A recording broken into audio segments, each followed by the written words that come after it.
Hello, everyone. So, hello, Nicole and Goro from Empowered Livability. Welcome to the Hello. DHS Difference podcast. I know you're consorting with a fellow SDA provider today, which is awesome. So, again, I'd love you to introduce yourselves, but for everyone who's watching maybe for the first time, Empowered Livability is another SDA provider, does really, really great work based in Victoria.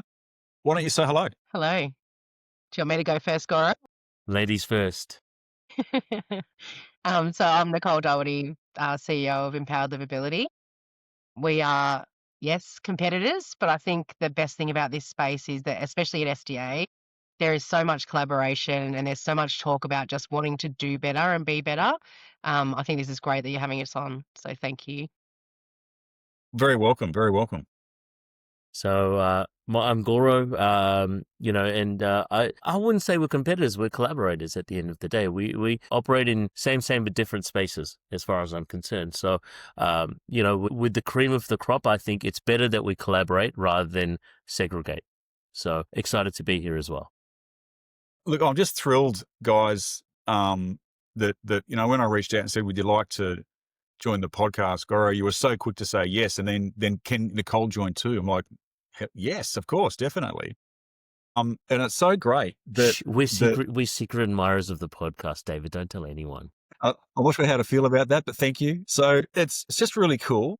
People watching might recognize your face, Goro, from recent high-profile appearances on the telly, which we can get into or not as the conversation goes. But we were just chatting before we started recording about, man, I know things have moved fast this year. 2025 has been the year for a lot of, what would you say, the flexing of the agency's muscles, maybe you could say that.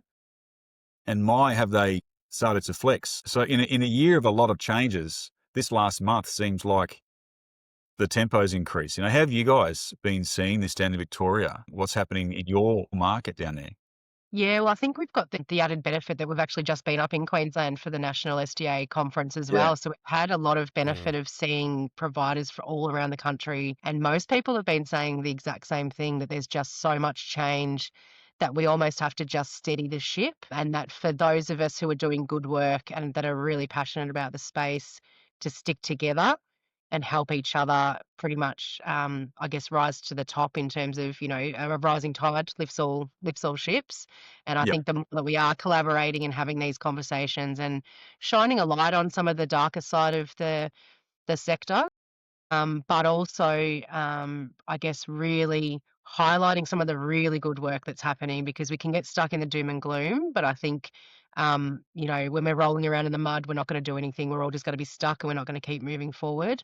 So I think shining a light on it is great, but moving forward and making sure that we're all just doing better work. And if we don't know better, we want to be educating each other as well. So I think, having that hindsight of seeing a lot of providers together and seeing that, there were people that left at lunchtime and they're people who just shouldn't be in the sector anyway, and everybody else really rallying around each other, really highlighting the lived experience voices and making sure that they're being heard, and just really supporting each other and making sure that, it's not about who can capitalize off other people's misfortune either, with some of the providers that have been gone under or being, excluded from the scheme. But it's around making sure that the participants that are living in housing that need the support, that the providers that are in those housing and that have a lot of, I guess, uncertainty, that we're all rallying around them to make sure Yep. that everyone's supported. Yeah, I emailed the agency this week, as all of this, some of my team were messaging me over the weekend saying, look at this, because the notification about Signal was coming out. And I emailed the agencies, hey, look, these guys are about to have a repeat of what happened 6 months ago. And I'm getting calls from SILs and not-for-profits and community housing providers saying, where does that leave us? What's happening with my people? People are upset. People are concerned about, am I going to have a roof over my head after today? Today's Friday, the 12th of September. Is there going to be a roof over my head? I'm like, okay, we need to. So I emailed the agency, said, hey, you guys need to tell owners that they've got choices, right? Yeah. You need to let owners know that they can find the people they want to find to provide the certainty for themselves and for the people that live in their houses. I think that's a missing piece for me. It's great that they're flexing muscles, the agency, about enforcing standards. That's great. And I think there's a responsibility that comes with that. to make sure people understand what they can now do with the changes that they're creating. Yeah, so there's something about me for that. What about you, Goro? I mean, from your lens, and we caught up quickly in Brisbane with Nicole, and we spoke a little bit about the Four Corners thing that was coming out. Well, But again, even this that, is almost going on from your point. It is about market stewardship. Now, whether we like it or not, the NDIA have decided that there's limited market stewardship, right? Now, that didn't just start now. It didn't just start 6 months ago. It started a while ago. You know, when Four Corners first approached me, I was kind of a little bit afraid, right? And I said, how's this going to end up on the editing room floor, Yeah, etc.? of course. It is what it is. And then the more I started talking to Jess, who was the reporter there, she was really open to showing all facets. And as we saw, I thought overall, the Four Corners episode may have seemed on the outset negative. I thought it was almost a positive to the industry, and I like it. And I was speaking to Jeremy the other day, and I was like, this is kind of like that bushfire that to clear out the old brush, where it's needed, right? And it's going to stir the pot. And I think sometimes stirring the pot isn't necessarily the bad thing. I understand.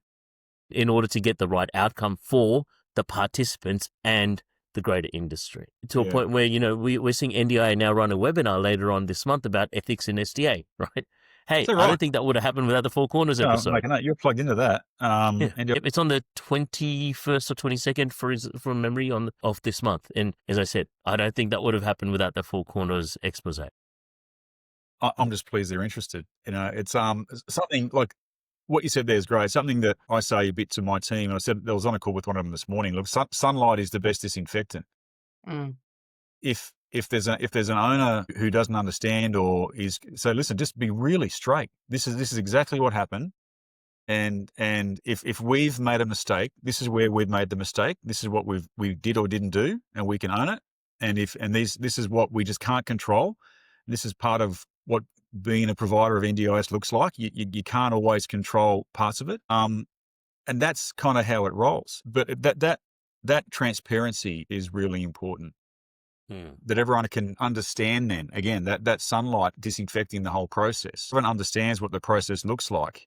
Then tensions can simmer down when it takes a bit longer. And I was sharing with Nicole before you joined, Goro, about a participant we just placed last week, and the whole process from when we first picked up the property from the owner, through the marketing, through the first engagement, and through the plan management and different support coordinators. It took 6 months for this person to move in with modifications to the building, with everything there is to do, and all the stakeholders and the changes to stakeholders. That's kind of the time frame.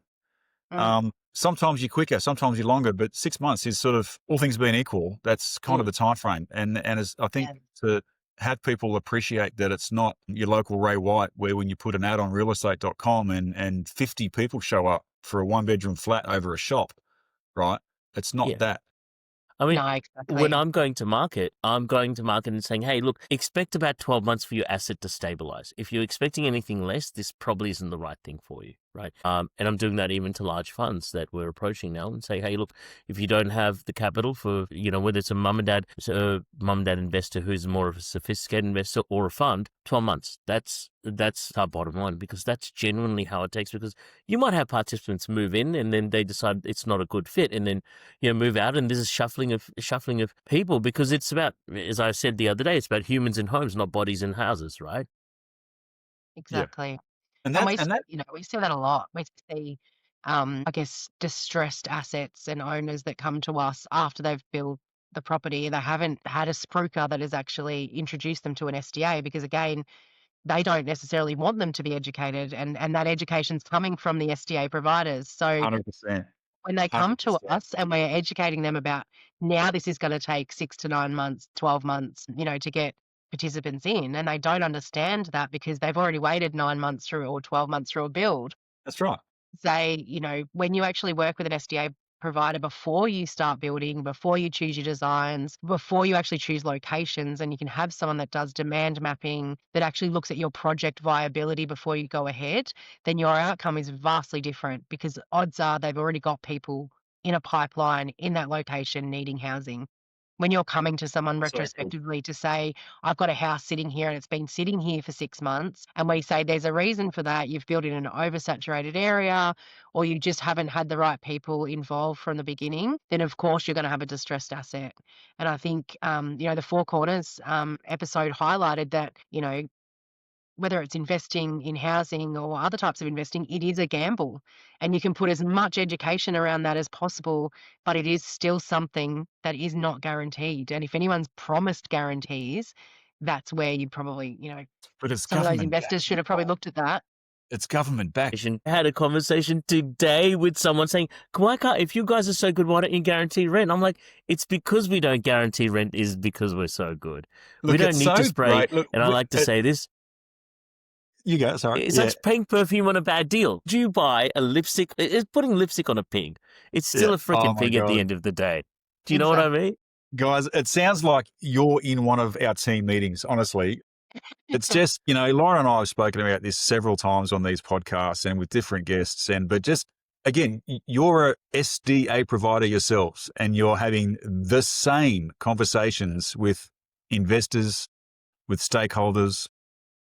So look, it's just, it's not that it's great to hear.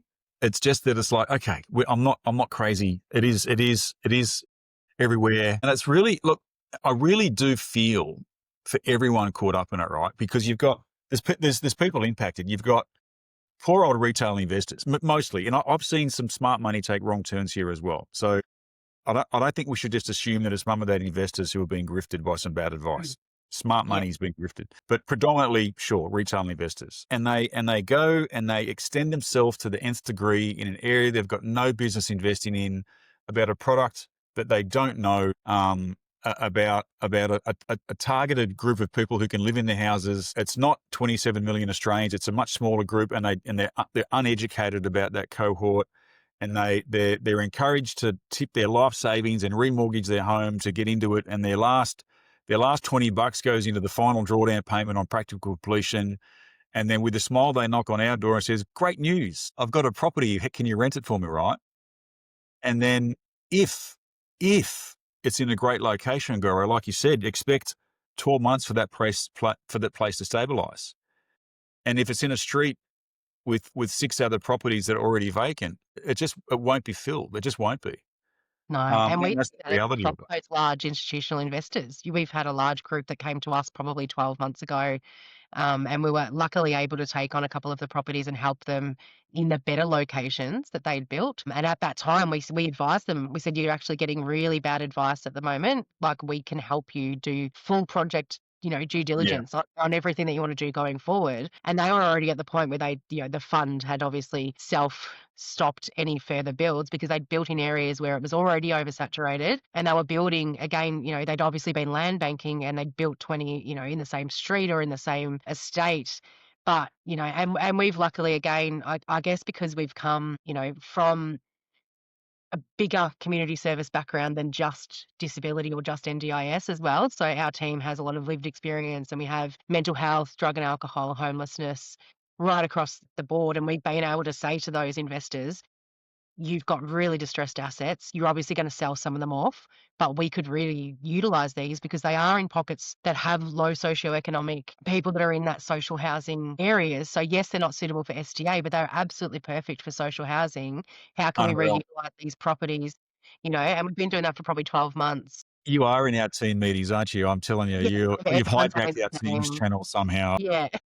Well, as I was saying earlier, that was my conversation with our local federal MP because, she's in charge of part of that portfolio. And, she's like, hey, this is new. Why wasn't I told about this idea before? This could fix all of the current government, some of the government, not all, but we've been some of the issues. I'm like, years. we've only been talking about it for the last 12 months. Yeah. Oh, my God. Listen. Yeah. It's similar. And I think, Nicole, when you talked about your team, similarly, I think maybe SDA providers tend to attract those kinds of people because we've got that really diverse range of people as well. They've got a really strong, there's property, there's public guardian, there's youth, there's rehab, there's DV workers. Like, there's a really broad background of people that tend to sort of gravitate to SDA providers, I think. Yeah, and I think a lot of those people have worked in really amazing organisations previously to SDA, and because SDA was so new, there wasn't a lot of, I guess, employees to take into the sector who had the experience of housing as well as community services. So I'm sure you guys would be the same. We're really lucky to find some amazing talent that have come from either the SIL background or from other aspects of community services, from training. We've got social workers on our team because I think they've found over the last 10 years that this is a space that they're quite passionate about Mm. and that they've seen go quite wrong. And we've seen a lot of conversation around ratios and things that are going wrong. And we can't really innovate as housing providers when we can't get the right levels of funding anyway. So there's not a lot of innovation to be done when no one's going to get paid for that anyway. So I think that that's, some of the conversations around, we're really passionate about the separation of housing and supports. But I think that doesn't mean that we can't collaborate and come up with really great ideas and really good innovation together that can work around funding ratios to still make it a win-win for the participants, the care providers, the SDA providers, Yeah. and the investors, whether they're institutional or mum and dad investors. I think there is space to still innovate, but I think we have to do it together. Agreed. Mm. Yeah, the collaboration's a word that got thrown around a lot at the National SDA conference, and then the following week at another conference, the word of the day was collaboration. I think for that one too. There are definitely some funding challenges, particularly with robust. It's really we're seeing people just not want to invest in robust because the reality is that multi-tenanted robust properties are unlikely, even though the determinations are sort of 1 in 3. They're not suitable for co-tenanting, and the single tenant amounts right now for the investor for the SDA, it doesn't fund a home because they're so highly spec'd.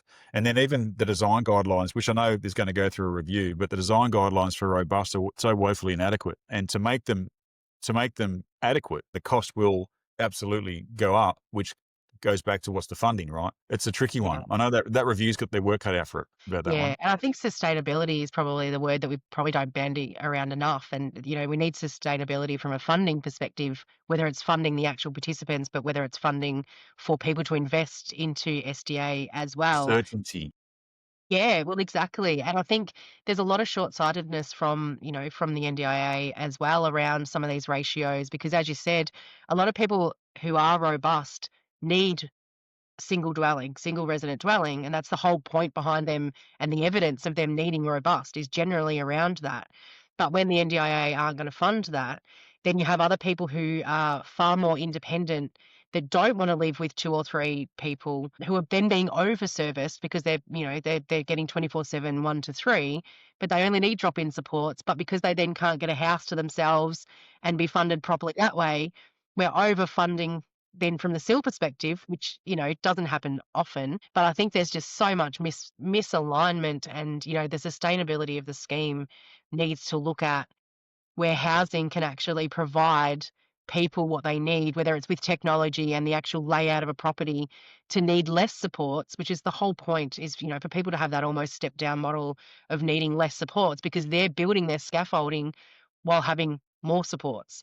But I think that there's such a short-sightedness of trying to just cut funding, that they're not realizing that putting more funding in at the start actually means someone will build those scaffolds and be able to live more sustainably and more independently with less funding when they've actually had the right supports in place to do that. It's a really tough sell for governments, isn't it? To hear, listen, more now, less later, when they're trying to balance this year's budget, right? Yeah. And the more now, less later could mean billions of dollars. Who knows? Like it could be quite a substantial fee.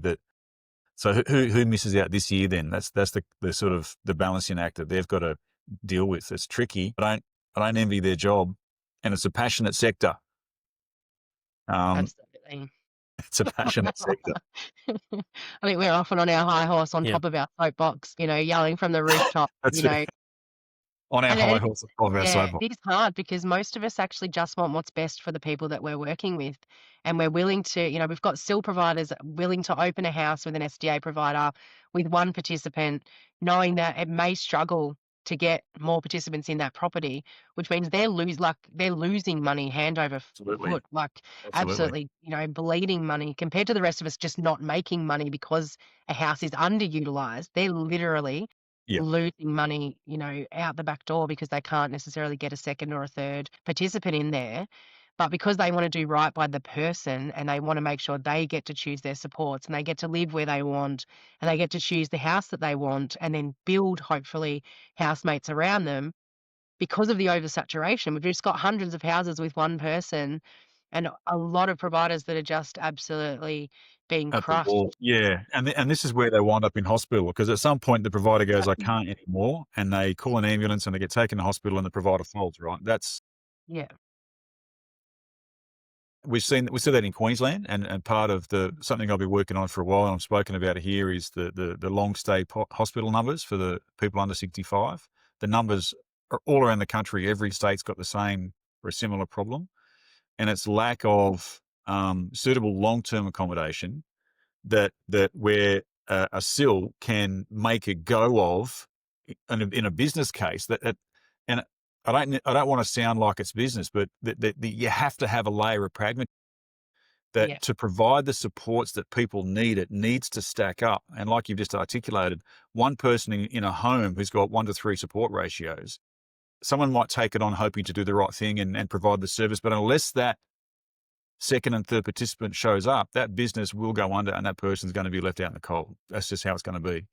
I So Mm. think, how do we get responsible for, okay, we need to talk about, it needs to work for the SIL to run a business as well. Well, yeah. while we've And been talking, oh, sorry, it's yeah. really interesting. We just got an email, we just got an update saying that due to this person's funding ratio, I'm going to keep obviously privacy as as private as possible. Due to the funding ratio, this person can't be hoisted or changed during the night, and So there's urine and there's no feces staff lying around. available to do the actual work. Yeah. There's not enough staff to do the work, and this is not an unusual email that we're seeing. Yeah, exactly. And I think it's going to get worse, especially with the monthly funding blocks, because a lot of providers have only been making it work, unfortunately, and I'm not going to say that they're doing it on purpose, but either by skirting around Fair Work or skirting around people's funding. So they're either overfunding to make it work or they're underpaying to make it work. And I think that now with the monthly, how many times have we all seen, participants that we all work with that have gotten, 8, 9 months into their plan and they've exhausted the plan. So I get why the NDIA has actually put those funding blocks in place, but I think it's going to make it far less sustainable again, and we're going to have way more people ending up in hospital because of that, because the SILs are going to fold, especially smaller ones who don't have a financial backing to keep them sustainable. And again, we're going to see people not having that choice of what they actually need to live a great life. So talk about funding. There was an article on Monday, I think, that was speaking about, about 60 Victorian SIL homes caring for the state's most vulnerable residents have been closed in the past 2.5 years. Not-for-profits appointed to take over 8 years ago confirmed they're operating with only 1 month's cash flow. So there's some funding arrangements unique to Victoria that are about to cease that will leave a lot of the SILs really short, which amplifies what we're doing. Are you guys across that? What's happening in Victoria with? So early on, so we pretty much started 19 years ago when SDA was first, rolling out. At that time, a few of the providers that we were working with actually then had the opportunity to take on some of that housing stock for those legacy participants. So they were given legacy SDA and kept in the larger group homes that they had already been living in, some of them for, 20, 30 years. Yeah. Those providers were given 5 years to make alternative arrangements for those participants. So 8 years in, when they're coming to because it's been extended, they're now saying, oh, we didn't actually do anything about that. So I think there's a little bit of lack of accountability in that as well. And I know, we were lucky at the SDA conference to be able to be invited back for the second day roundtable with about 25 of us who spoke about the gap of the legacy participants who people are saying, and a lot of providers and support coordinators are almost washing their hands saying, oh, these people will never get SDA. But the reality is there's some people like Greg Barry, who's doing incredible work around the legacy space, who has actually created a precedent with, I think, 6 participants of his that he was able to get SDA for. And part of that precedent is that if they have been living in a group setting for a long period of time, they are almost automatically eligible for SDA. So yes, they've had SDA given to them automatically anyway, but they obviously to move, they'd had to go through the proper SDA home and living assessments. But part of them, they've almost been mini institutionalized while living in those group homes. And now that it's been, 8 years on top of where they've probably already lived there for a long period of time, there is some really great work being done by Greg and his team around that legacy space. Yeah. But the problem is now you've got hundreds of people who need this at one time, whereas they could have over the last 8 years, Yeah. as people have, because a lot of those people would have even just had their capacity decreased and they would have, their whatever disabilities or conditions they have potentially meant that they've gone downhill and then needed more Yeah. support and better housing. I do ruffle a bit when I hear people offhandedly say, "Oh, they won't be approved." I do ruffle a bit when I hear that. Yeah, same. Well, first question is, have you tried? Exactly. That's the first question. And then sometimes it's like, well, no, I don't want to lose what we've got now. I said, okay, I can appreciate that. And so there's some systemic fears that have been created. Yeah, If you go for review, you might lose what you've got. But that's also sort of, I think, been over leveraged as an excuse to not try, I think. And exactly. then you get these poorer housing outcomes as a result. So 8 years is a long time though to make plans, and it's I take your point, Yeah, and that was sort of my kind of read it, and I thought, well, hang on, it sounds like there's been some time to work this out. But then it's like it's not just a matter of the oversupply, because we're clear that like Victoria, Queensland has pockets of massive oversupply. The UA's got pockets of massive oversupply, but it's oversupply in the areas where these people are not living, right? yeah, It's not a And this is supply where problem; it's a postcode problem, as I say. right. Right? yeah, So we get some marketing agents say, well, we'll just move them from there to there, right? So hang on, that's like 100 kilometers away from their support exactly. network and their And family. part of the conversation I had with the minister today, I said one of the reasons why they can't move all the way over there is because it's not like NDI are just handing out free taxi coupons everywhere. The amount of like transport that needs to get added onto a participant's plan for Yeah. moving out to the boonies, so to speak, But it's not, away it's from not the choice allied and health control, is services. it? Like I live where I live because this is where I choose to live, because this is where my network and my people and this is where I've built my life, right? Exactly. People are no different. If someone said you must, because the only choice we're going to give you is to move 100 kilometers that way, I mean, well, no, I don't want to do that. Exactly. I And a lot of that like these guys. I'll stay here. Yeah, a lot of that cohort too are still going to day programs and group activities as well. And if they're any further than, 10, 15 Ks away, with transport being one of the things that is constantly getting kind of cut, then they're going to lose that network of people that Yeah. they've outside of their home, the next lot of people that they actually spend time with, they're going to be lost to them as well. And a lot of those people have either lost family because they have been in that housing for, sometimes 30, 40 years. Yeah. Those It's their crazy. parents have passed away. There's not a lot of family around them, so there isn't a lot of choice and control anyway. But I think it's just limiting them even more. And I think the scarcity within the sector, and again, going back to that market stewardship, a lot of those bigger providers have traditionally been SIL, and they were given SDA automatically as well, and those houses enrolled automatically. Fear is that if they give choice and control to some of those participants, they're going to not choose them, which is their right. But from a, I guess, financial 100%. Of course that's happening. Of course. Exactly. And this is the dirty little secret no one wants to say, right? So thank you Yeah, for just saying those words, Nicole. yeah, Is it yeah. people are treating people like commodities? Commodities, exactly. And I think if they actually worked with people and said, hey, this house is pretty much falling down around your ears. We know you really want to be in this great pocket of wherever you are in Australia, but we need to look at other housing options. We could redevelop this site and you could come back here in 12 months. Yeah. We Great. just moved 20 Ks down the road for 12 months. You can stay together. 3 of you really get along. The other 3 of you don't. Let's look for different housing. Imagine 8 years ago, if they I'm just took talking to those my IT conversations. guys, Nicole. I'm telling you, you bugged our team meetings. I'm telling you. Like there's People have wavelength a lot of the time. we're working with community housing providers now to do that. So you've got legacy stock. We can talk about different leasing options to get finance through and things like, so we can unlock finance. You can have SDA, the payment characteristics are high. You can redevelop this and it funds that. There's so many options for CHPs to Exactly. redevelop legacy stock. So, and it's Yeah. always on good land. It's always because the urban creep's overtaken, great centrally located, big blocks.